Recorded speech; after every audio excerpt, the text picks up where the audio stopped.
Contrairement au chapitre 2 où on avait vu la cinématique du point matériel, c'est l'étude des mouvements des points matériels indépendamment des forces ou des actions mécaniques qui produisent le mouvement.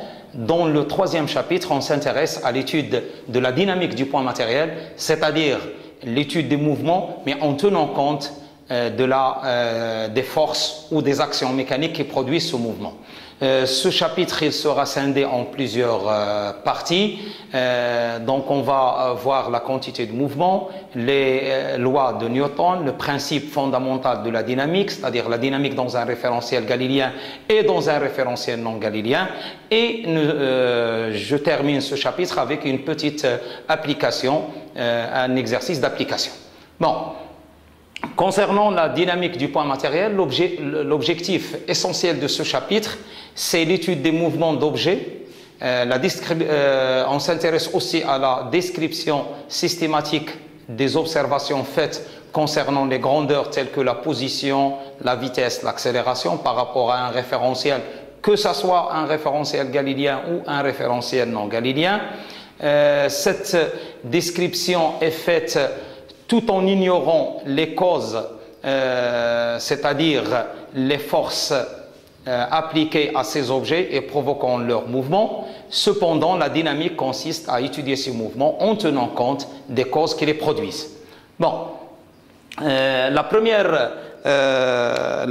premier vecteur, ou bien la première grandeur vectorielle auquel on s'intéresse, c'est la quantité de mouvement. Quantité de mouvement. On définit la quantité de mouvement notée P.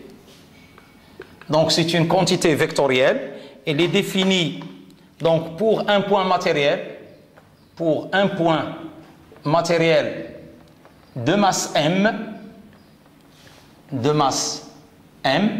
en mouvement dans un référentiel R. Je ne spécifie pas au départ s'il s'agit d'un référentiel galiléen ou non, parce qu'il faut que je donne la définition d'un référentiel galiléen. Donc d'un référentiel R, la quantité P de M dans R, c'est comme ça qu'on le note, donc c'est la quantité de mouvement du point matériel M dans le référentiel R est égale à la masse qui multiplie la vitesse du point M dans R. C'est la masse du point matériel qui multiplie scalairement la vitesse du point M dans R. Bon,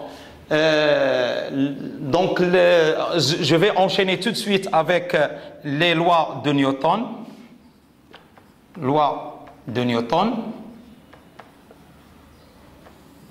Donc ces lois, la première loi de Newton qui exprime le principe d'inertie. Donc ce principe d'inertie, il est énoncé de la façon suivante. Admettons qu'il soit possible de trouver des particules isolées, c'est-à-dire des particules n'exerçant ou ne subissant aucune action. Pour ce faire, il est nécessaire d'imaginer une particule absolument seule dans l'espace. Bon, c'est un cas idéal, mais qu'on peut l'admettre. Ce qui peut être écrit de manière approchée, c'est la particule considérée et très éloignée du système matériel. La première loi de Newton, ou appelée principe d'inertie, et s'annonce de la façon suivante.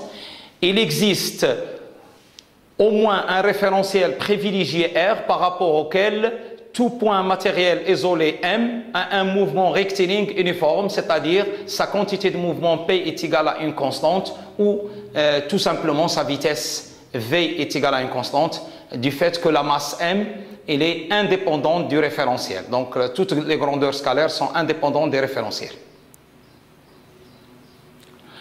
Donc pour le principe d'inertie, d'inertie, la quantité de mouvement P de M dans R est égale à une constante, donc la vitesse V de M dans R est égale à une constante. C'est-à-dire, si on arrive à trouver un référentiel dans lequel la particule elle est en mouvement rectiligne uniforme, nous pouvons dire que ce système, ou bien nous pouvons dire que cette particule vérifie le principe d'inertie. Bon, donc avec une bonne approximation, et dans la plupart des cas, le référentiel dans lequel le principe d'inertie est vérifié, ce référentiel privilégié peut être considéré comme étant le référentiel terrestre. Donc le référentiel qui est lié au centre de la Terre et dont les directions se trouvent vers des étoiles fixes. Donc R, le référentiel R dans lequel la première loi de Newton est vérifiée, ou bien tout simplement le principe d'inertie,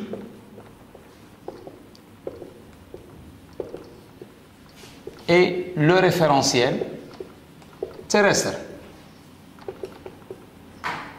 Donc nous pouvons considérer ou admettre que le référentiel terrestre est un référentiel dans lequel le premier principe ou bien le principe d'inertie est vérifié. Ce référentiel dit aussi de Copernic, c'est aussi le référentiel de Copernic.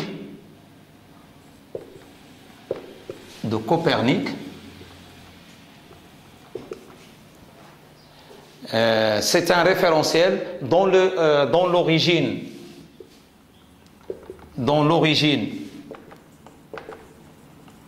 est au centre du Soleil, et les directions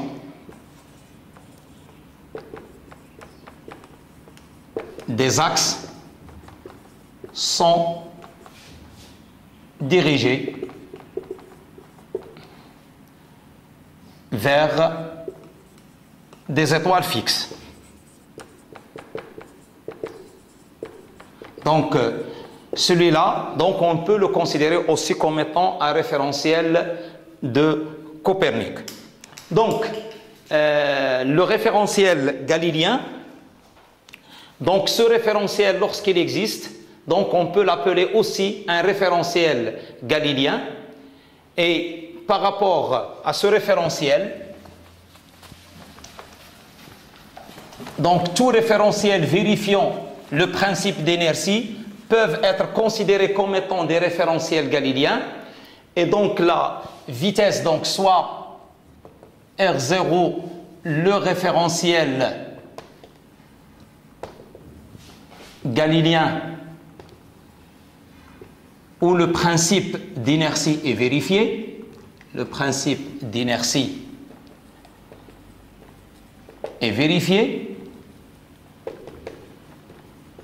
nous pouvons écrire en considérant la décomposition du mouvement que la vitesse du point M dans R0, dans ce référentiel, elle est égale à la vitesse du point M par rapport à R1 plus la vitesse d'entraînement. Donc, nous décomposons la vitesse comme étant la somme d'une vitesse relative plus une vitesse d'entraînement avec VE de M est égal à une constante, c'est-à-dire que le référentiel R1 garde des directions fixes par rapport à R0.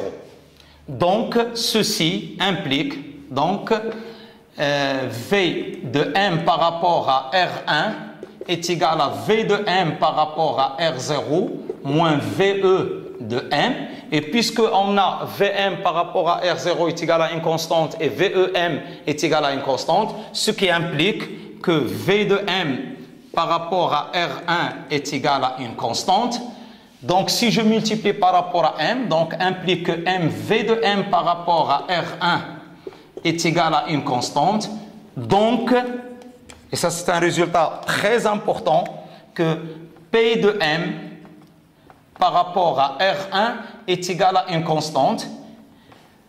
Donc, qu'est-ce que ce résultat, quelle information nous donne? Eh bien, tout simplement, c'est-à-dire que R1 peut aussi être considéré. Donc, R1 est un référentiel où le principe d'inertie est vérifié. Où le principe d'inertie est vérifié. Qu'est-ce que ça veut dire ceci? Donc, automatiquement, d'après ce qu'on avait vu tout à l'heure, c'est-à-dire que, tout simplement, R1 est aussi un référentiel galiléen. Donc R1 est aussi galiléen. Et donc, ceci nous amène à énoncer une loi très importante, c'est-à-dire que si tout référentiel R1 qui sont en mouvement rectiligne uniforme par rapport à un référentiel R0 galiléen peuvent être considérés comme étant des référentiels galiléens. Donc, tout simplement, tout référentiel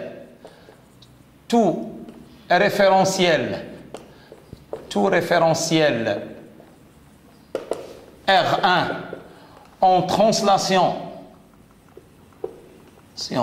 uniforme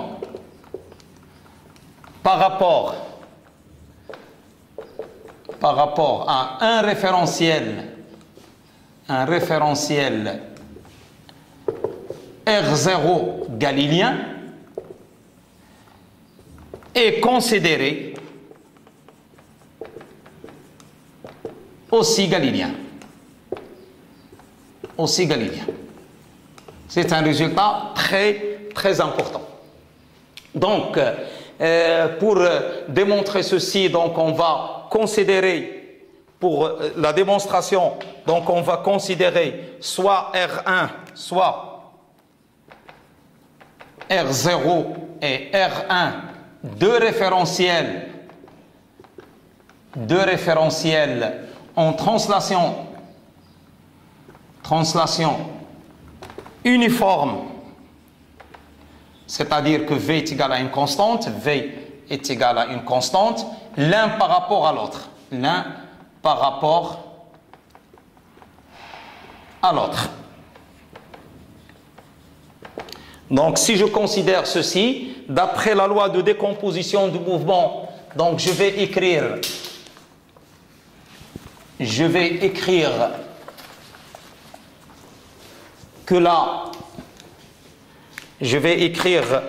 que V de M par rapport à R0 est égal à V de M par rapport à R1 plus VE de M. Donc, c'est la vitesse relative plus la vitesse d'entraînement. Donc, et gamma de M par rapport à R0 est égal à gamma de M par rapport à R1 plus gamma E de M plus gamma C de M. Et ceci d'après la loi de décomposition. Donc, gamma est égal à gamma absolu est égal à gamma relatif plus gamma d'entraînement plus gamma C.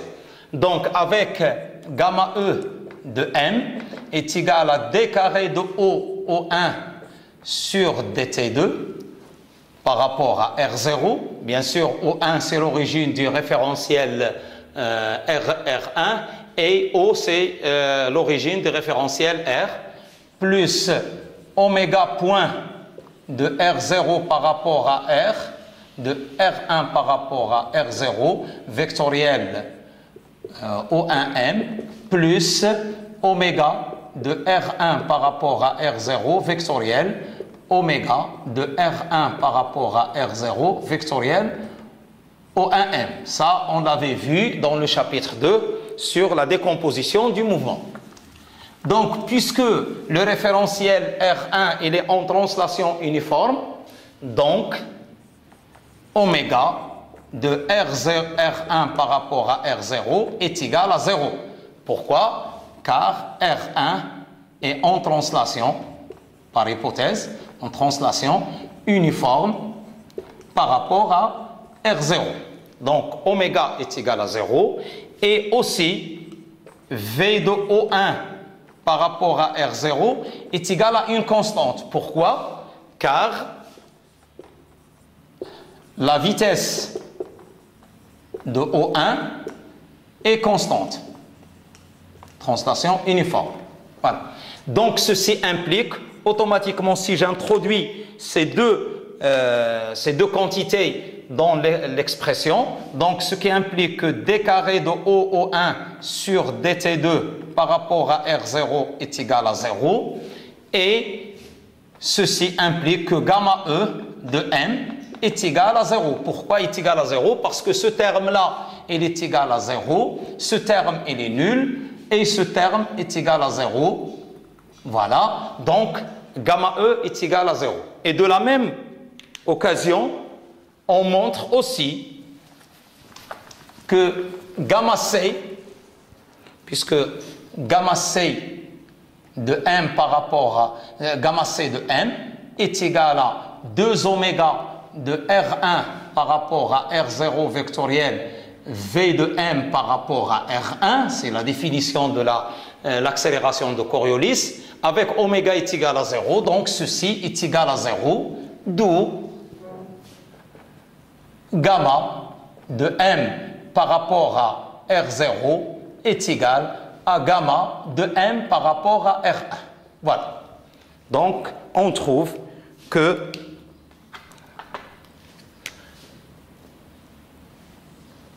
on a la même accélération du point M, que ce soit dans le repère R1 ou dans le repère R0. De même, on a V de M, et de plus, on a V de M par rapport à R1, par rapport à R0, est égal à V de M par rapport à R1, car VE de M est égal à 0, est égal à une constante, plutôt est égal à V de O1 par rapport à R0, donc plus V de O1 par rapport à R0. Donc ceci va automatiquement, ce qui justifie que la démonstration de ce qu'on avait énoncé tout à l'heure, c'est-à-dire que tout référentiel R1 en translation uniforme par rapport à un référentiel R0 galiléen est aussi galiléen. Voilà. Bien sûr, on est toujours dans la limite de la mécanique classique où la vitesse V elle est très inférieure à la vitesse de célérité de la lumière. Donc toujours on est dans ce contexte-là. Bon, maintenant on passe à la deuxième loi de Newton qui est tout simplement la relation fondamentale de la dynamique du point matériel, ou souvent on l'appelle PFD, donc elle est couramment connue par le nom PFD du point M. Donc cette loi s'élance de la façon suivante. Donc par rapport à un référentiel galiléen R0, par rapport à R0 galiléen, voilà.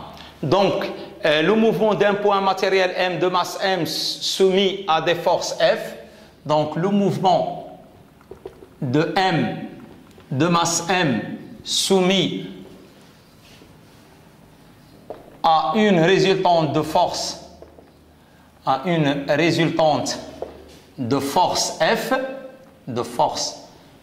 F est donné par, donc si j'écris dP de M par rapport à R0 sur dt par rapport à R0, donc je dérive la quantité de mouvement, donc ceci elle est égal à F. Donc c'est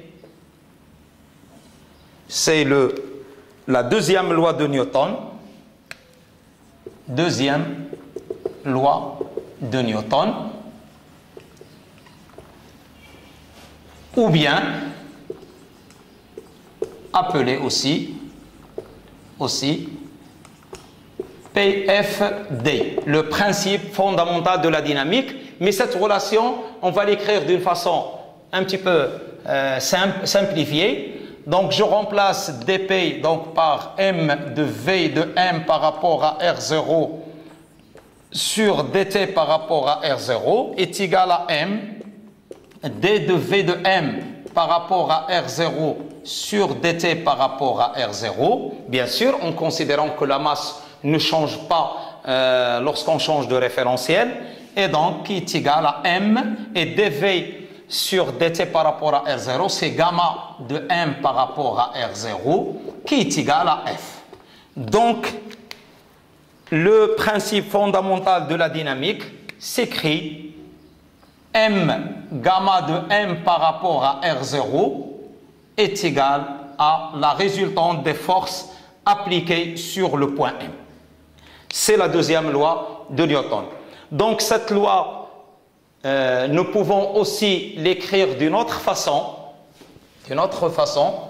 Si je considère un référentiel non galiléen, pour un référentiel non galiléen,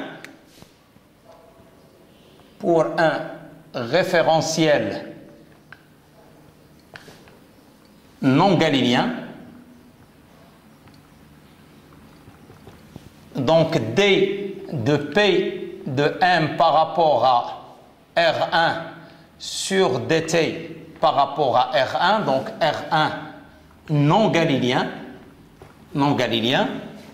elle est égale à M D de V de M par rapport à R1, je fais la même démonstration que tout à l'heure, par rapport à R1, qui est égal à quoi? Qui est égal, donc en remplaçant, donc qui est égal à M gamma de M par rapport à R1, or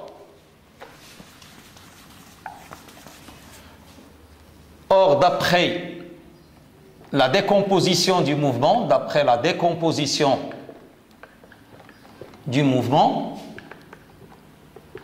on a gamma de M par rapport à R0 est égal à gamma de M par rapport à R1 plus gamma E de M plus gamma C de M, ce qui implique que dP de M par rapport à R1 sur dt par rapport à R1 égale donc M gamma de M par rapport à R1, et ceci je vais le remplacer par quoi? Par qui est égal à M gamma de M par rapport à R0 moins M gamma E de M moins M gamma C de M, c'est-à-dire je remplace gamma M de R1 par ceci, donc ce qui implique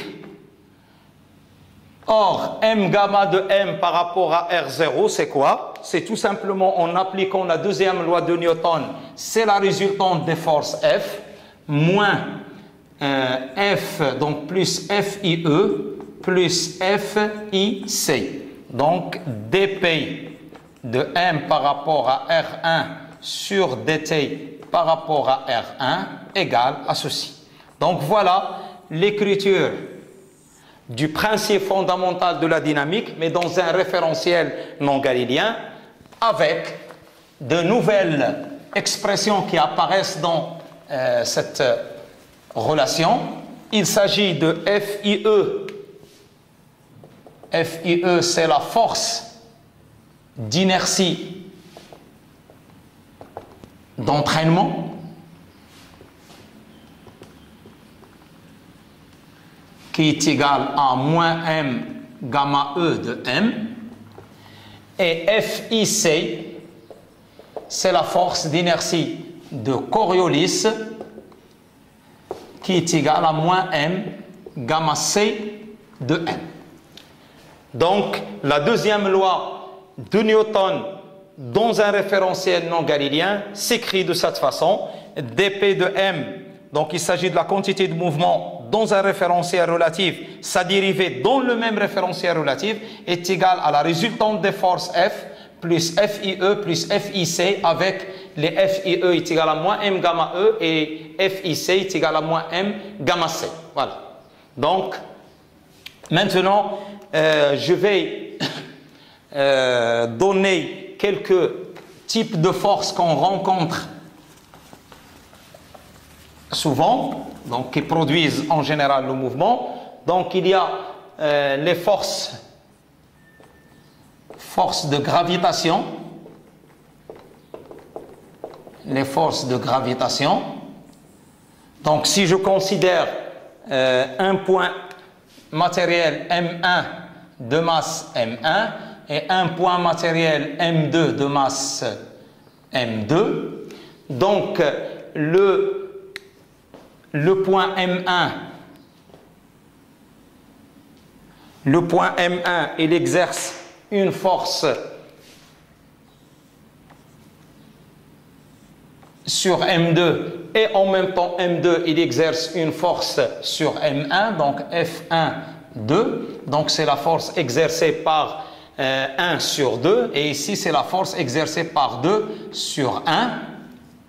Voilà, et ces types de forces F1, 2 est égal à moins F de 1.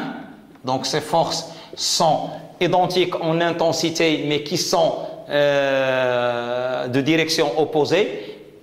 Ils sont donnés par moins K M1 M2, c'est un coefficient de proportionnalité K sur R au carré, la distance qui sépare les points, fois ER. Bien sûr, avec ER est égal à M1 M2 sur module de M1 M2. Et R est égal à la norme de M1 M2. Voilà. Donc, c'est la distance qui sépare les deux points. Donc, ça, c'est un type de force qu'on rencontre souvent. Il y a aussi les forces électrostatiques aussi. Donc, lorsqu'on a deux charges qui sont placées dans l'espace, une charge Q1 et une charge Q2, sont placées en deux points de l'espace, eh bien, la charge Q1, il applique une force électrostatique F1,2 sur 2, et l'autre, il applique une même force de sens opposé, F de 1, donc qui est pratiquement donnée de la même forme ici. On peut aussi rencontrer des forces dites des forces de rappel. Par exemple, si on a un ressort R auquel est accrochée une masse petit m, donc le point M ici de masse petit m, eh bien la force de rappel, c'est une force qui est toujours dirigée vers le sens à rappeler le ressort à sa position initiale. Et cette force F de rappel, FR, est égale à moins K delta, donc L donc est égal à K, L moins L0 qui multiplie, par exemple, si on est ici, donc la direction I, donc moins K, I. Donc lorsque le ressort, pour un ressort allongé, si le ressort est comprimé, donc la force, elle est sortante. Donc ici, avec L, c'est la longueur finale du ressort, et L0, c'est la longueur initiale du ressort. Donc ça, c'est un type de force. Il y a aussi les forces, le poids, donc d'une particule quelconque. Donc le poids P est égal à moins mg, souvent dirigé suivant l'axe K. Donc l'axe K d'un référentiel donné, X, Y, Z, donc le poids P est égal à moins mg, ainsi de suite. Donc il y a plusieurs types de forces qu'on rencontre. Souvent, il y a les forces de frottement qui sont proportionnelles aux vitesses avec un coefficient de frottement noté alpha, mais de telle façon à s'opposer au mouvement, ainsi de suite. Voilà, donc maintenant je vais donner la troisième loi de Newton.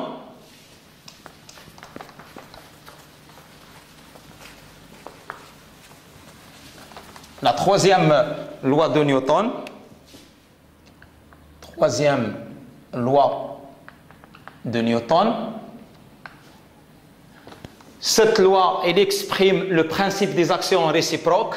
C'est aussi le principe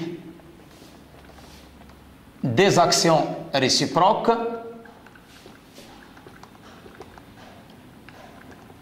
C'est-à-dire tout simplement, si on a une particule m de masse, par exemple pour une particule M1 de masse M1 et une autre particule M2 de masse M2, ces deux particules, lorsqu'ils sont en interaction dans un référentiel donné, donc si la particule, si M1 exerce une force F12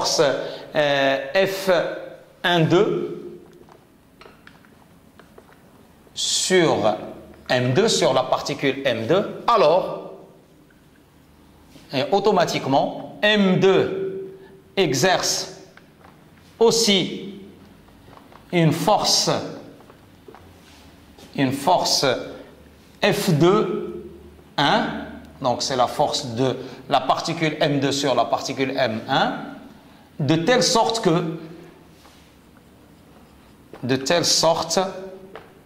que on a la F12 est égal à moins F21. Donc ces deux forces sont de sens opposé, de direction opposée, mais d'intensité elles sont les mêmes. Et donc ceci, comment on peut le voir? C'est à partir donc dP1, donc si j'applique le PFD à la particule M1 et à la particule M2, donc dP1 sur dt par rapport à R de la particule M1 par rapport à R, comme ça, est égal à la seule force qui est appliquée, donc c'est F12, d'accord? Et si j'applique le même principe, donc c'est la force 2 appliquée sur 1, pardon, c'est 2,1 plutôt, ce n'est pas 1,2, c'est plutôt 2,1, c'est la force qui est appliquée au point M1. Et la même chose, donc, si j'applique le principe de la dynamique sur la particule 2, donc dm2 par rapport à R sur dt par rapport à R est égal à moins F12. Voilà. Et plutôt est égal à F12, donc c'est la force. Et avec F21 est égal à moins F12, donc ceci implique automatiquement, donc avec F12 est égal à moins F21, ceci implique automatiquement que D de P1 plus P2 sur dt par rapport à R est égal à 0. Voilà, donc ce qui implique que P1 plus P2 est égal à une constante, c'est-à-dire que les quantités de mouvement sont identiques, et donc ceci justifie le premier principe où l'inertie elle est vérifiée, donc c'est la première loi de Newton. Donc comme si on a les deux particules sont isolées dans l'espace. Bon, maintenant on va étudier quelques mouvements. Donc, on va considérer le mouvement de translation uniforme et le mouvement de rotation. Donc, je pense que pour le mouvement de translation uniforme, lorsqu'on a deux référentiels qui sont en translation uniforme, on l'avait vu. Et pour le cas d'une rotation pure, donc si je considère pour un mouvement de rotation pure, c'est-à-dire que R1 en rotation par rapport à R0, donc c'est-à-dire que oméga de R1 par rapport à R0 est différent de 0. Donc si j'applique le principe aussi de décomposition du mouvement, donc dans ces conditions et contrairement au mouvement de translation pur, donc qu'est-ce que j'aurai? Donc j'aurai VE de M, donc gamma E de M est égal à d carré de OO1 sur dt2 par rapport à R0 plus oméga de R1 par rapport à R0 vectoriel O1M plus oméga de R1 par rapport à R0 vectoriel oméga de R1 par rapport à R0 vectoriel O1M. Et donc, puisqu'on a une translation, une rotation pure, c'est-à-dire que l'origine des référentiels R1 ne se déplace pas, donc ici est égal à 0, et donc automatiquement, j'aurai gamma E est égal à oméga de R1 par rapport à R0 vectoriel O1M plus oméga de R1 par rapport à R0 vectoriel oméga de R1 par rapport à R0 vectoriel O1M. Donc pour une rotation uniforme, donc si je considère que la rotation elle est uniforme, donc je vais prendre oméga point est égal à 0, donc rotation uniforme. Donc ce qui implique que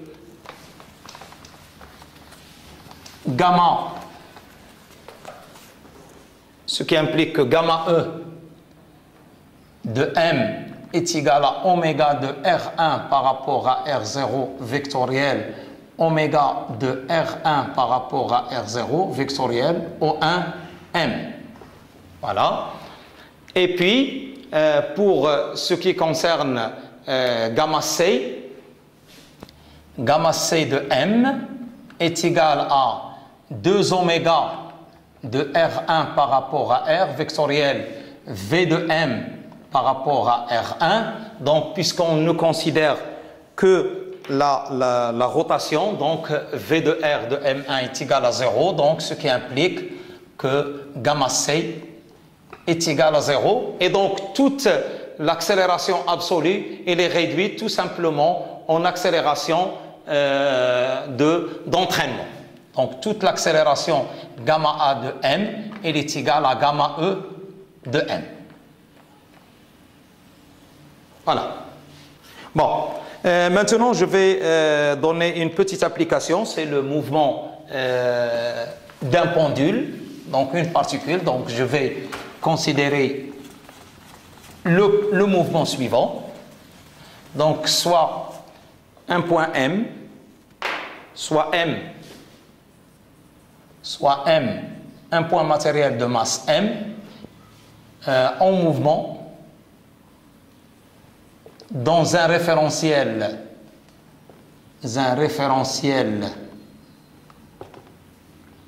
R0 OXY Z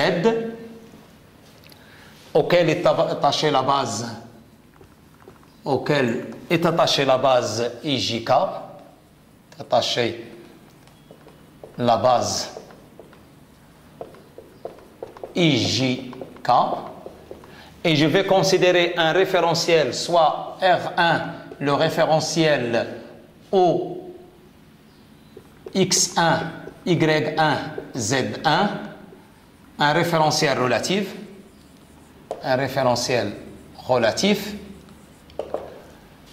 auquel est attachée la base, donc la base Euro, Phi et K. C'est-à-dire que les axes OZ est parallèle à OZ1, quel que soit T. Donc je vais considérer ce mouvement. Donc ici on a l'axe Z, O, on a X et on a un point M. de masse M est accroché à un fil inextensible, donc le fil inextensible, et je vais appliquer le principe fondamental de la dynamique. Donc là c'est l'angle phi, donc OM est égal à L, est égal à une constante, donc la distance est égale à une constante. Voilà. Et je vais étudier le mouvement de M dans et on suppose que l'axe OZ est l'axe vertical. Et l'axe vertical, c'est-à-dire que G, elle est portée par cet axe, comme ça. Donc, si j'analyse l'ensemble des forces qui sont appliquées au point M, donc inventaire des forces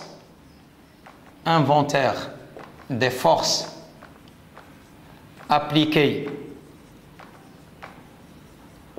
à M dans R, donc on a le poids P, donc on a le poids P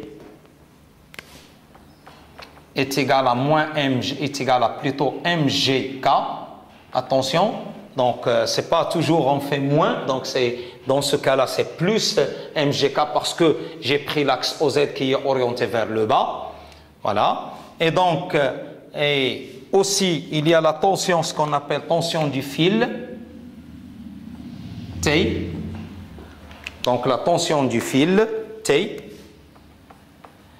Et cette tension, il est, donc si je prends le, donc on a K, on a I, et donc J, il est comme ça, et euro, je vais la prendre, donc la base, donc euro, et E phi, donc la base, euro et E phi, et donc, attention ici, j'ai pris donc l'axe OY, attention, l'axe OY, donc ici J, donc c'est l'axe OY qui reste parallèle avec l'axe OY1. Voilà. Parce qu'on a le plan euro E phi qui est transformé en plan IK. Voilà. Et donc T est égal à moins T porté par euro. Donc, voilà les deux forces qu'on a. Et maintenant, je vais essayer de faire le calcul. Donc, je vais calculer gamma. Donc, le vecteur position OM est égal à ρ euro, ce qui implique que V de M par rapport à R est égal à ρ point euro plus ρ phi point E phi. Bon, pour démontrer ceci, c'est très simple. Donc, je vais écrire euro à quoi est égal. Donc, d'après ceci, donc euro est égal à cosinus de phi k plus sinus de phi I, et E phi à quoi est égal à, donc ici je retrouve l'angle phi, donc c'est cosinus de phi I moins sinus de phi k. Voilà. Donc gamma, l'accélération gamma, donc gamma de M dans R est égal à ρ seconde moins ρ phi point au carré euro plus ρ 2 ρ point phi point plus ρ phi seconde E phi. Donc voilà, gamma de M. Donc ceci, on l'avait vu dans le chapitre 2 concernant la cinématique du point matériel. Donc, comme si on se déplace dans un plan. Donc, c'est la base polaire, euro, E phi. Et en appliquant la deuxième loi de Newton, le principe fondamental de la dynamique, on va écrire tout simplement. Donc, le poids P est égal, donc ici on a l'angle phi, donc P est égal à mg cosinus phi euro moins mg sinus de phi i. Et maintenant, j'applique le PFD ou bien la deuxième loi de Newton en appliquant le PFD dans R0, bien dans R galiléen. Qu'est-ce qu'on trouve? Eh bien, on a M gamma de M par rapport à R0 est égal à la résultante des forces. Et ici, la résultante des forces F, donc on a M facteur de ρ seconde moins ρ phi point au carré euro plus M de ρ point phi point plus ρ phi seconde E phi est égal à P, donc c'est mg cosinus phi moins T, parce que c'est F ici, c'est P plus T, euro, moins mg, sinus de phi, porté par E phi. Donc ici, c'est E phi, pardon, c'est E phi, E phi. Voilà.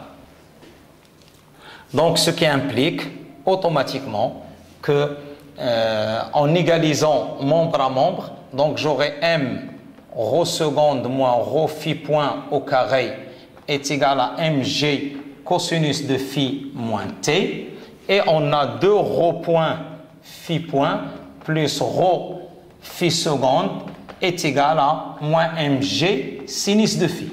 Mais avec, attention, avec, bien sûr, le ρ ici est égal à une constante, parce que ρ c'est OM. Avec, bon, ça j'ai donné un calcul plus ou moins détaillé, mais avec ρ est égal à une constante. Pourquoi? Parce qu'on a ρ est égal à la longueur L du fil. Donc ce qui implique que ρ point est égal à 0 et ρ seconde est égal à 0. Donc j'introduis, donc j'aurai moins m L phi point au carré est égal à mg cosinus de phi moins t, et j'aurai ici L phi seconde moins mg plus mg sinus de phi est égal à 0. Voilà les deux relations que j'obtiens, les deux équations. Donc une équation qui permet d'avoir la tension T du fil, donc je peux la calculer à partir d'ici, et la deuxième, donc c'est M, bon, bien sûr M ici, et la deuxième relation qui permet d'avoir l'équation différentielle du mouvement, qu'on peut la donner sous la forme phi seconde plus G sur L sinus de phi est égal à 0. C'est l'équation différentielle du mouvement. Donc, on a une relation entre phi seconde et phi. Et donc, pour des petites oscillations, pour des petites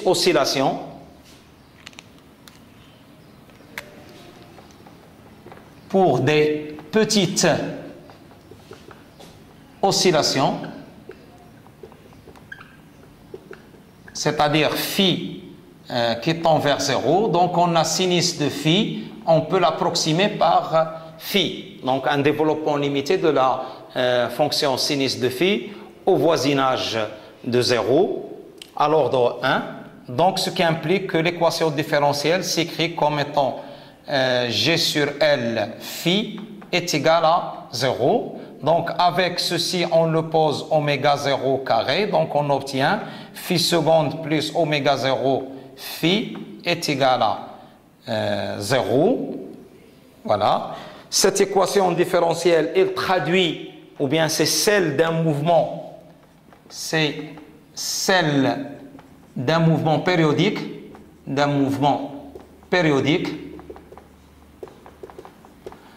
période T0 est égal à 2pi sur oméga 0, qui est égal à 2pi racine de L sur G. Voilà, donc voilà la période du mouvement. Et la fonction phi de t,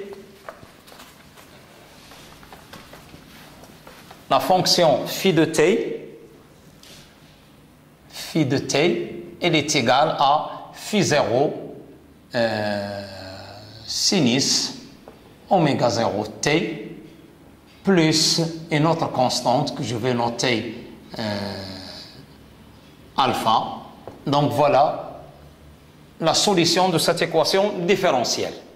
Et donc pour retrouver t, donc on avait donc t, il suffit de reprendre la première équation et de calculer la tension t du fil.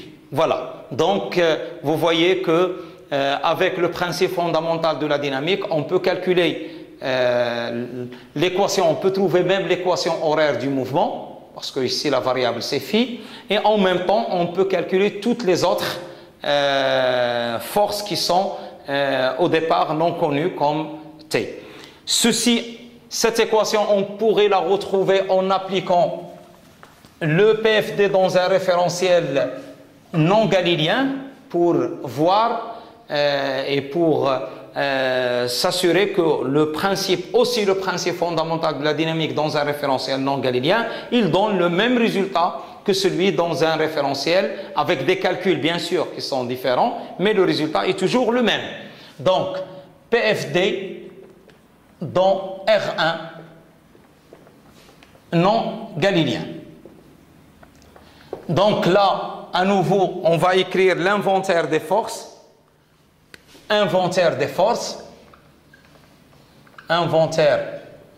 forces appliquées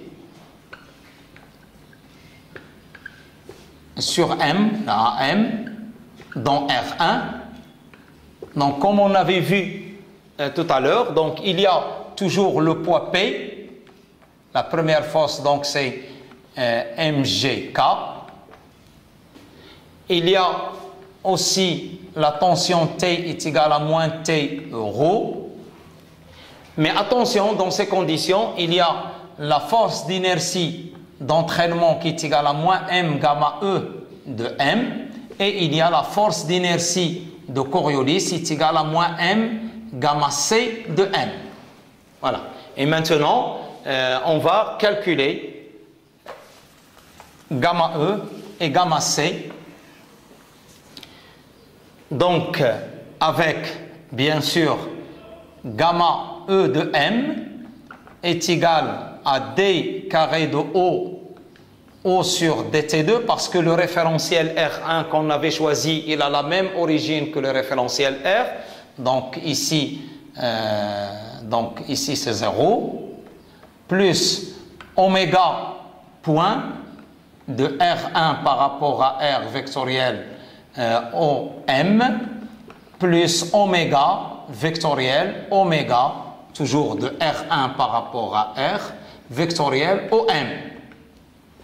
Donc avec oméga, bien sûr, oméga de R1 par rapport à R est égal dans ces conditions, c'est phi point porté par J ou bien J1. Voilà, parce que c'est l'axe qui reste constamment parallèle avec l'axe J et G1 qui reste dans la même direction au cours du mouvement. Et donc, oméga point de R1 par rapport à R est égal à phi seconde J, ou bien phi seconde J1.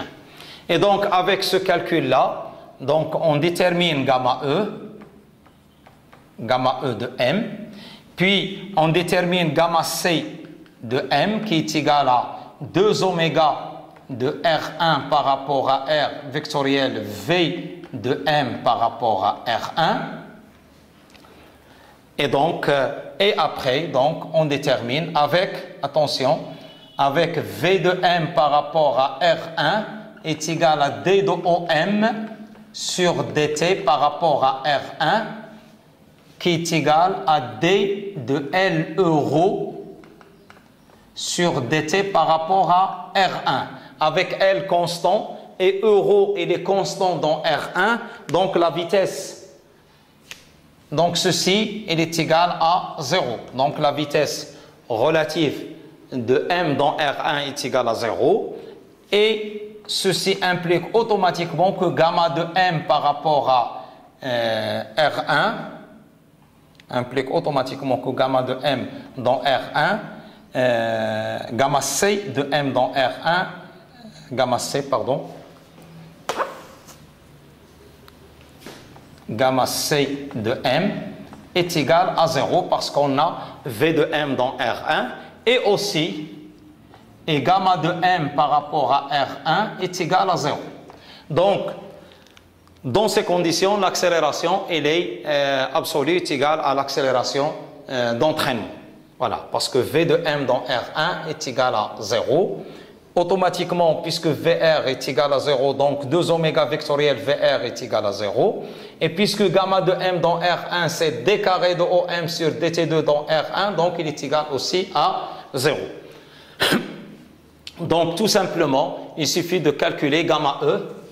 Donc, la seule force qui existe ici, la seule force, donc on aura FIE est égal à moins M gamma E de M et FIC, dans ces conditions, il est égal à 0. Et donc, si on applique ceci, donc automatiquement, qu'on va retrouver les mêmes résultats, donc d'où le PFD s'écrit,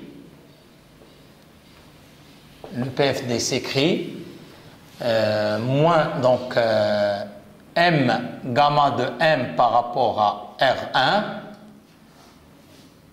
est égal à F, donc l'ensemble des forces, donc P plus T, moins M gamma C de M, moins M gamma E de M. Avec ceci est égal à 0 et ceci est égal à 0. Donc, on obtient cette force, ou bien cette écriture simplifiée. Donc, P plus T moins M gamma E de M est égal à 0. Voilà. Et maintenant, il suffit de remplacer gamma E par son expression à partir d'ici, remplacer P par sa valeur, et T par sa valeur. Donc, si on fait les calculs, donc on retrouve la même équation différentielle du mouvement. Donc, on trouve phi seconde plus L plus G sur L sinus de phi est égal à 0. Donc, on retrouve la même équation différentielle, ce qui explique que l'application, donc si on applique le PFD dans un référentiel galilien ou bien dans un référentiel non galilien, donc on aura la même équation différentielle, mais à condition de réaliser, de faire des calculs et n'oubliez pas les forces d'inertie d'entraînement et de Coriolis à prendre en considération dans l'inventaire des forces. Donc, en plus des forces extérieures, il faut considérer la force d'inertie d'entraînement et la force d'inertie de Coriolis. Équilibre